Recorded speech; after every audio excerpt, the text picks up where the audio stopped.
Picture this, August 12, 1961, Berlin, Germany.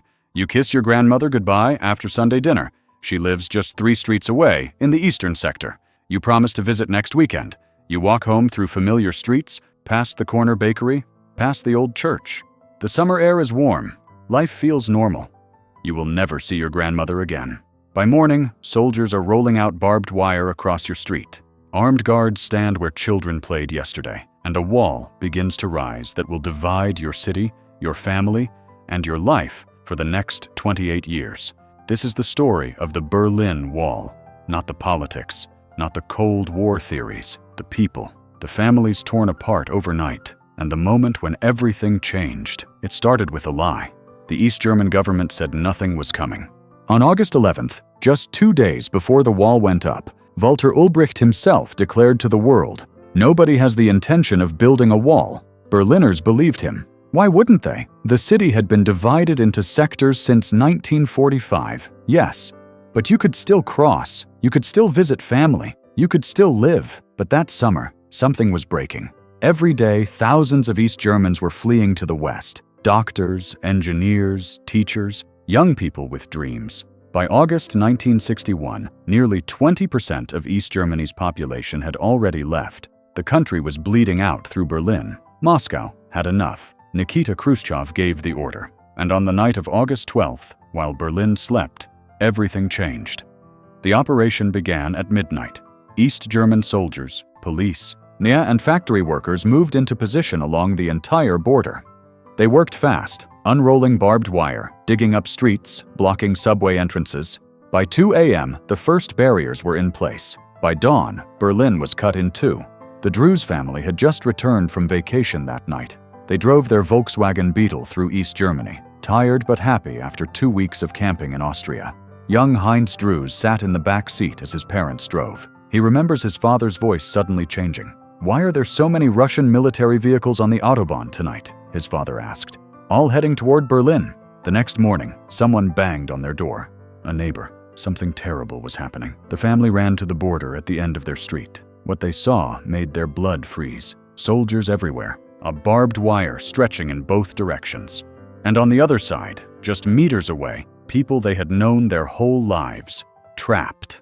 Bernauer Strasse became the most heartbreaking street in the world. Here, the border ran in the cruelest possible way. The apartment buildings stood in the east, but the pavement directly in front of them belonged to the west. Your front door opened into communism. Your window looked out on freedom. In those first chaotic days, people made impossible choices. They threw furniture from windows, then jumped after it. West Berlin firefighters held rescue nets below, catching bodies falling from the sky. East German police broke down doors, trying to stop them. Sometimes they made it, sometimes they didn't.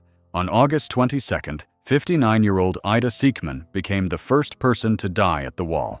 She jumped from her 4th-floor window on Bernauer Strasse. The firefighters below weren't fast enough. She hit the ground before the net reached her. And then there was Konrad Schumann. He was 19 years old, a shepherd's son from Saxony who had joined the East German border police because it paid better than farming. On August 15th, just 3 days after the wall went up, he was assigned to guard the barbed wire at the corner of Ruppiner Strasse. All morning, Schumann watched. West Berliners gathered on the other side, shouting, waving, "Come over, jump!" His fellow guards pretended not to notice, but Schumann couldn't stop looking at freedom, just a meter of barbed wire away. A West German photographer named Peter Liebing was watching too. He had his camera ready. Around 4 p.m., Schumann made his decision.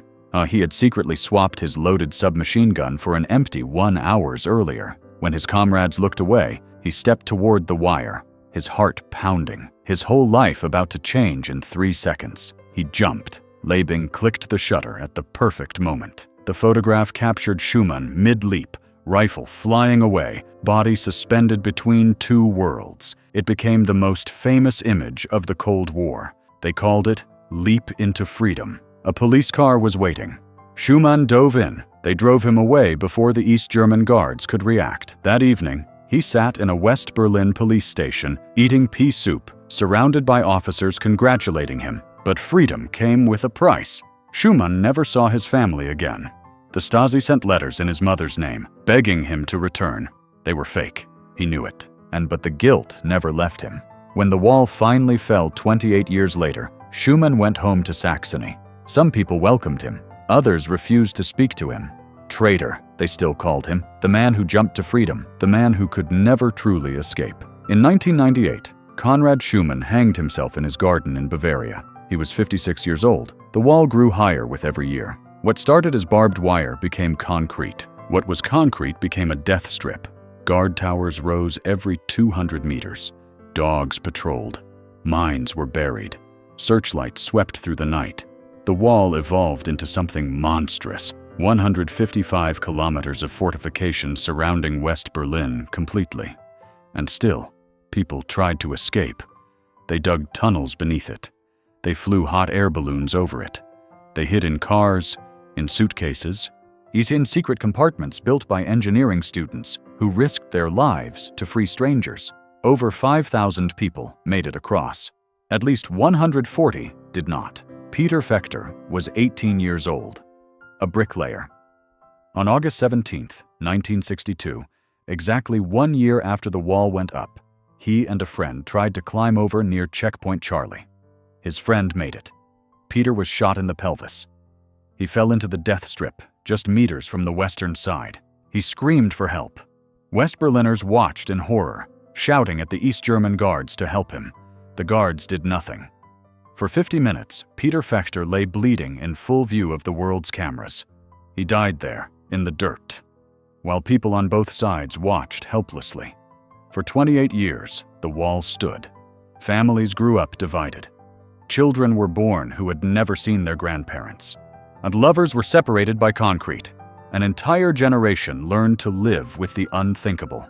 And then came November 9th, 1989. It started with a mistake. Günter Schabowski was a communist official, tired after a long day of meetings. He was handed a note about new travel regulations just before a live press conference. He hadn't read it properly. When a reporter asked when the new rules would take effect, Schabowski shuffled through his papers. Confused. "Immediately," he said. "Without delay."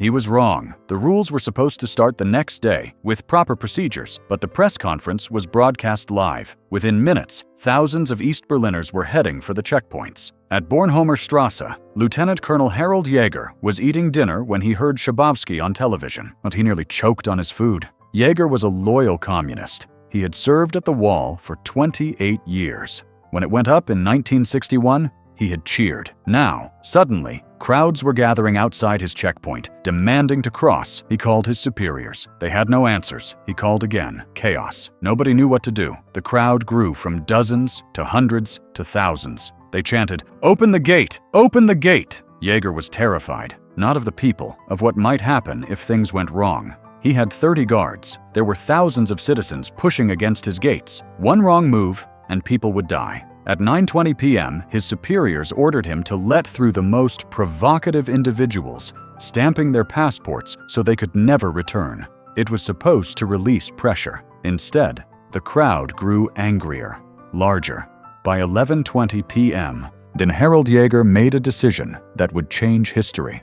"I ordered my guards to step aside," he said later. "Raise the barrier, let everyone through. No more checks, no more stamps, just let them go." The gates opened. Thousands of East Berliners poured through, crying, laughing, running into the arms of strangers on the other side. One of those people was a young physicist named Angela Merkel. She had been in a sauna when she heard the news. She walked to Bornholmer Strasse in her bathrobe and crossed into the West for the first time in her life. That night, Harald Jäger found a quiet room in his checkpoint. He sat down and cried. Within hours, people were climbing onto the wall itself. Strangers hugged each other. Champagne bottles popped. Hammers appeared. Piece by piece, the wall that had divided a city for 28 years began to fall, and families who hadn't seen each other in decades found each other in the chaos. Grandparents met grandchildren they had only seen in photographs. Lovers who had been separated as teenagers were now middle-aged, gray-haired, weeping in each other's arms. It wasn't politics that brought down the Berlin Wall. It wasn't presidents or treaties. It was people, thousands of ordinary people who decided on one cold November night that they had waited long enough. Today, only fragments of the wall remain.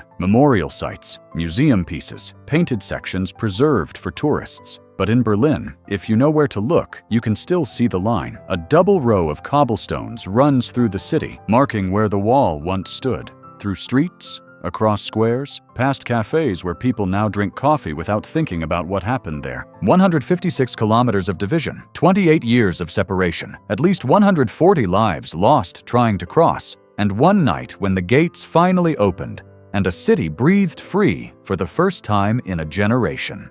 If you have memories of the Berlin Wall, share them in the comments. Did your family live on either side? Do you remember where you were when it fell? Subscribe to keep these stories alive, because some walls should never be forgotten, and some should never be built again.